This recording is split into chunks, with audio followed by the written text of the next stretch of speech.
The Adventures of Tom Sawyer by Mark Twain / Samuel Clemens gives us a chance to talk about the learning, growth, adventure opportunities that the youth of today are kind of missing when they prioritize screen time as much as they do.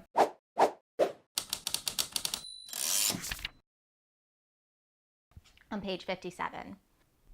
The boys dressed themselves, hid their accoutrements, and went off grieving that there were no outlaws anymore, and wondering what modern civilization could claim to have done to compensate for their loss.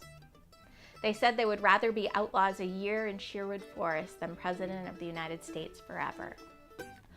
I was struck on this reread by how much this seemed like more of a long-form personal essay trying to capture a historical moment rather than a novel, a work of fiction.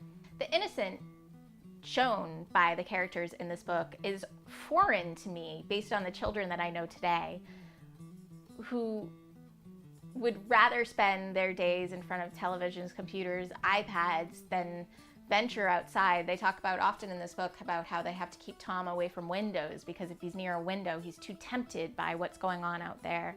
So many of today's youth actually wouldn't even know how to relate to the content of what's here.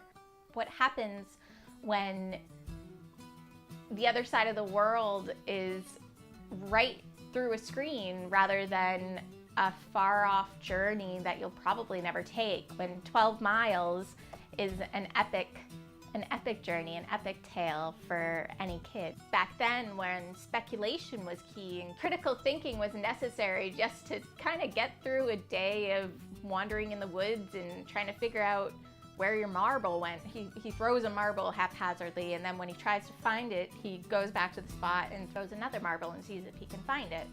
In doing so, he kind of discovers something, and I wonder, I'm like, would a kid today have that know-how when knowledge and information is readily accessible constantly? What happens to the generation of kids who want to spend their days inside gazing at screens, who have information available as long as there's a 3G signal?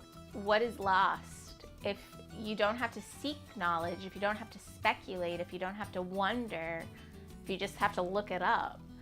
How is wisdom earned? And what's lost when that journey isn't necessary any longer? I have lots more in discussion questions below. I hope you join me again for the next episode of Leaders in Literature on the first Friday of October. For now, have a great weekend. Happy back to school.